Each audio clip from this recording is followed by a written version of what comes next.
2 দিন হয়ে গেল এই রেলপথে কোনো ট্রেন চলাচল করছে না। লাইন বিচ্ছিন্ন হয়ে পড়ায় চারিদিকে স্তব্ধতা নেমে এসেছে। যাত্রীদের যাতায়াত বন্ধ হয়ে পড়েছে। দূর দূরান্তে আটকা পড়েছে অনেক মানুষ। দুর্ভোগ চরমে উঠেছে।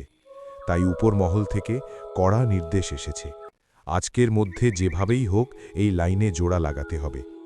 দিনভর কড়া রোদে ঘাম ঝরিয়ে কাজ করছে 4-5 জন শ্রমিক। তাদের তত্ত্বাবধানে রয়েছেন একজন সুপারভাইজার। কাজ করতে করতে সন্ধ্যা নেমে এলো, কিন্তু কাজ শেষ হলো না। সন্ধ্যার অন্ধকার নেমে আসতেই তারা বড় হ্যালোজেনের আলোর ব্যবস্থা করে আবার কাজ শুরু করে। চারিদিকে ঝিঝি পোকার ডাক, হালকা বাতাসে গাছগুলো দুলছে, আর আকাশে কালো মেঘের ছোট ছুটি। হায় রে, সন্ধে নেমে এলো, তবুও কাজ শেষ হলো না। সারা দিন পর রাতেও কাজ করতে হবে। শরীরটা ক্লান্ত হয়ে গেল। হ্যাঁ রে, ট্রেন বন্ধ হয়ে লোকজন কত কষ্টে আছে, কত মানুষ আটকে পড়েছে নানান জায়গায়। স্যার তো স্পষ্ট বলেছেন আজ রাতেই কাজ শেষ করতে হবে। কিন্তু দেখ তো, আকাশে কেমন মেঘ জমে উঠছে। এখন যদি বৃষ্টি পড়ে তখন তো কাজ আটকে যাবে। রাতে কাজ শেষ করতে পারলে ঝামেলাটা শেষ হতো, নইলে আবার সকালে কাজে লাগতে হবে। ঠিক তখনই সুপারভাইজার পাশে এসে দাঁড়ালেন। তার হাতে খাতা কলম, চোখে চিন্তার ছাপ।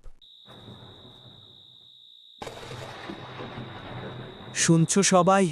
2 দিন ধরে তোমরা কাজ করছো, কষ্ট তো হচ্ছেই। তোমরা ঠিকই বলেছ, আজ রাতে কাজ শেষ না করলে আবার সকালে ঝামেলা হবে। তাছাড়া উপর থেকে বারবার ফোন আসছে, কাল সকাল থেকে ট্রেন চালু করতেই হবে। মানুষ ভয়াবহ দুর্যোগে আছে।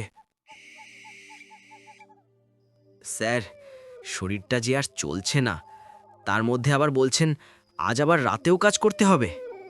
হ্যাঁ, কষ্ট হচ্ছে জানি, কিন্তু লাইনটা বিচ্ছিন্ন হয়ে পড়ে আছে।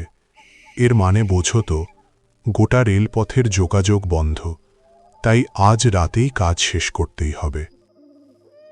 ঠিক আছে স্যার, চেষ্টা করব। সবাই আবার যন্ত্রপাতি নিয়ে কাজে লেগে পড়ল। লোহার শব্দ, হাতুড়ি ঠোকাঠুকি ভেসে যাচ্ছে রেল লাইনের চারপাশে। স্যার, আকাশটা কালো হয়ে আসছে। ঝড় বৃষ্টি নামলে তো কাজ করা যাবে না। আমি জানি, তাই তাঁবুর ব্যবস্থা করে রেখেছে। যদি খুব বৃষ্টি হয় তোমরা তাঁবুতেই থাকবে, কিন্তু এখনো পর্যন্ত যতটা সম্ভব কাজ শেষ করে নাও। কাল সকাল হওয়ার আগেই লাইন চালু করতে হবে। ঠিক আছে স্যার, রাত জেগে হলেও আজ কাজ শেষ করব। চারিপাশে কালো মেঘে ঢেকে আসে। মেঘ গরজে ওঠে। হঠাৎ করে ঝমঝমিয়ে বৃষ্টি নামতে শুরু করল। যা হলো তো বলতে বলতে বৃষ্টি চলে এলো। এখন কি আর কাজ হবে? যত তাড়াহুড়ো করছি ততই সমস্যা বাড়ছে। চলো চলো, সবাই তাঁবুতে চলো। এই বৃষ্টিতে তো আর কাজ করা সম্ভব নয়। হায় হায়, এই যন্ত্রপাতিগুলো তো ভিজে গেল। এই চল চল চল, তাড়াতাড়ি গিয়ে ঢেকে দিই আমরা। সবাই মিলে যন্ত্রপাতি গুটিয়ে তাঁবুর ভেতরে প্রবেশ করল। বাইরে ঝমঝম বৃষ্টির শব্দে ভেতরটা কাঁপিয়ে তুলছে। তারা সবাই তাঁবুর ভেতরে গুটিসুটি হয়ে বসে পড়ল। কেউ বসে ক্লান্ত শরীরে ঝিমুচ্ছে, আর তাদের পাশেই বসে আছে সুপারভাইজার। আমি ভাবলাম তোমাদেরকে কাজ দেখিয়ে দিয়ে আমি চলে যাব। আজ মনে হয় তোমাদের সঙ্গেই থেকে যেতে হবে। ঠিকই বলেছেন স্যার, আজ রাত আমাদের সঙ্গে কাটাতে হবে। মনে হচ্ছে বৃষ্টি আজ সারা রাত ধরেই হবে। হ্যাঁ, এমনিতেই 2-3 দিন ধরে লাইন বন্ধ। কত লোক কষ্টে আছে। ভাবছি কাল সকালেও যদি বৃষ্টি না থামে তবে কাজটা তো শেষ করা মুশকিল হবে। আরে কাল নিয়ে এত ভাবছিস কেন? আজ রাতটা কোনো রকম পার হলেই তো বাঁচি। দেখছিস না কেমন বৃষ্টি হচ্ছে? এই তাঁবু এত বৃষ্টি নিতে পারবে তো, সেটাই ভাবছি। কি বলিস? এ তুই বৃষ্টিতে তাঁবু ফুটো হবার কথা ভাবছিস? হ্যাঁ, সেটাই তো ভাবছি। দেখা গেল ঘুমিয়ে পড়েছি, তবু ফুটো হয়ে বৃষ্টির জলে কেউ আমাদেরকে ভাসিয়ে নিয়ে গিয়েছে।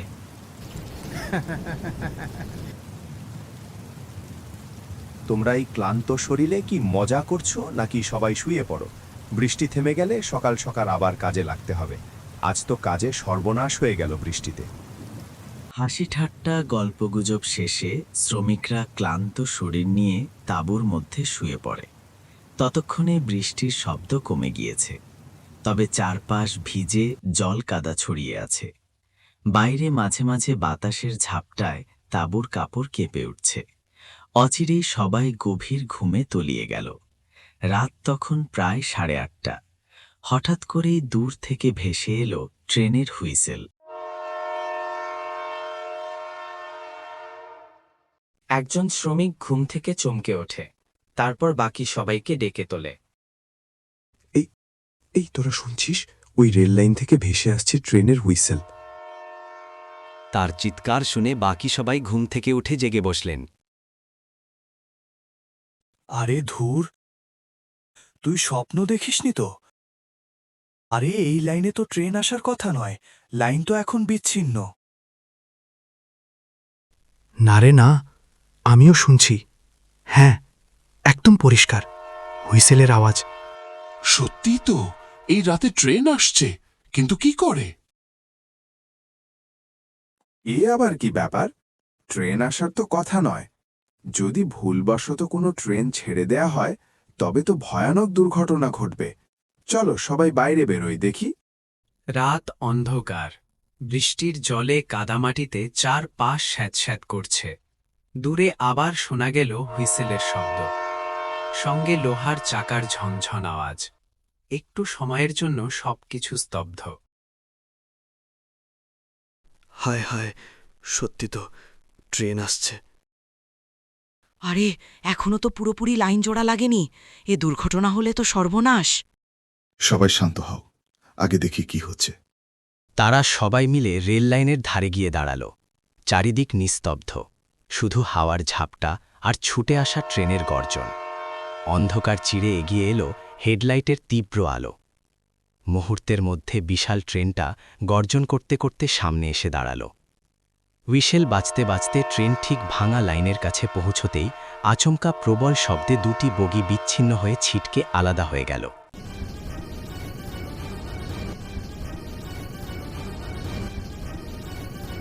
এ কি, বগি আলাদা হয়ে গেল? কিন্তু ট্রেনটা থেমে গিয়েছে কেন? চালক কোথায়? কি অদ্ভুত ব্যাপার! এমনটা তো হওয়ার কথা নয়। ট্রেন তো এ পথে আসারই কথা নয়। তারা সবাই হতবাক হয়ে তাকিয়ে রইল। বিশাল ট্রেনটা দাঁড়িয়ে আছে অন্ধকারে, নিশ্চুপ। শুধু ইঞ্জিনের ধোঁয়া ধীরে ধীরে আকাশে মিলিয়ে যাচ্ছে, আর আলাদা হয়ে যাওয়া বগি দুটো কেমন অস্বাভাবিক নিস্তব্ধতায় পড়ে আছে রেল লাইনের ওপর। এ পুরো দুটো বগি আলাদা হয়ে গেল। নিশ্চয়ই ভেতরে অনেক লোক আটকা পড়ে আছে। এই চল দেখে আসি, আর কে কে আহত হয়েছে।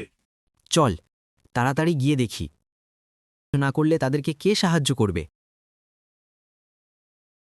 এই বলে শ্রমিকরা তাড়াহুড়ো করে ভাঙা লাইনের পাশে ছুটে চলল। টুপটাপ বৃষ্টির মধ্যে অন্ধকার চিড়ে তারা হেঁটে চলল সেই থাকা ট্রেনটার দিকে।